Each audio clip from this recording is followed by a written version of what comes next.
Ray, may mga lugar na ba sa bansa na nakataas ang wind signal at lalakas pa ba itong bagyong Goring?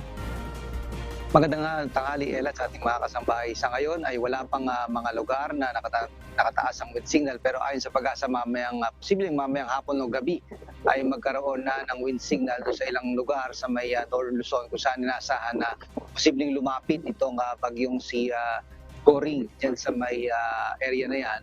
At kanina nga alas 10 na umaga ito namataan ng pag-asa sa layong 300 kilometro dyan sa may silangan ng Basco, Batanes.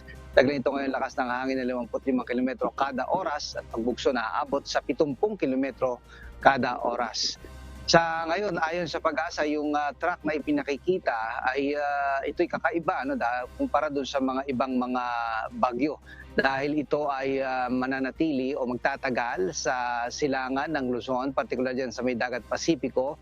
Magkakaroon siya ng parang circular o ito yung tinatawag nila na looping track, kung saan ay mag-iikot-ikot muna itong bagyong si Goring dyan sa may dagat Pasipiko. At habang ito ay nandyan sa lugar na yan, ay inaasahan ito lalakas pa. At sa Monday, posible itong umakyat sa typhoon category. At titingnan natin kung ito ba ay dadaan. Doon sa mga models kasi pinapakita na posibleng dumaan to sa pagitan ng Batanes at ng Cagayan sa next week na ito, bago lumabas to ng Philippine Area of Responsibility.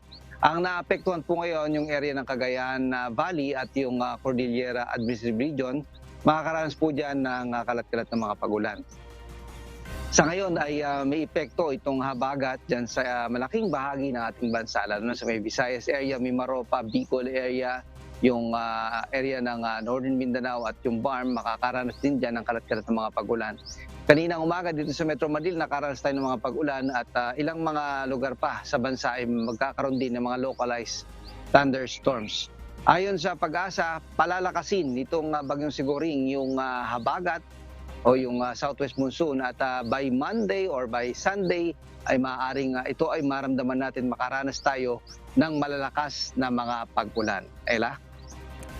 Ray, sa supply ng tubig sa mga dam, malaki ba ang maitutulong nitong bagyo?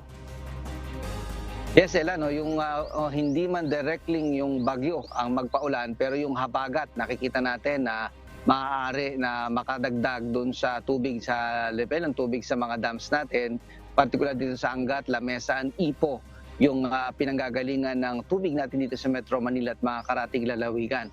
So abangan natin kung by Monday, Tuesday and next week, yung mga araw next week ay ito, kung magkakaroon tayo ng malakas na mga pagulan dahil sa habagat, Ella. Kung magtatagal ba ang bagyo sa PAR, posible ba itong magdulot ng mga landslide at pagbaha?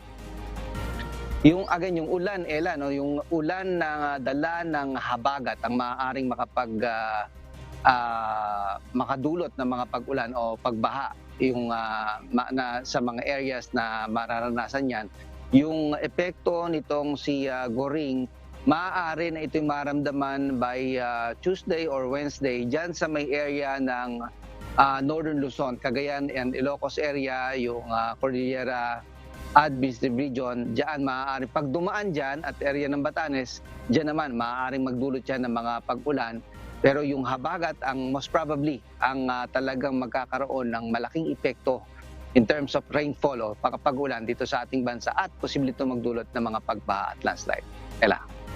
Alright, maraming salamat Ray Pelayo, live na nagulat mula sa Pag-asa Weather Forecasting Center.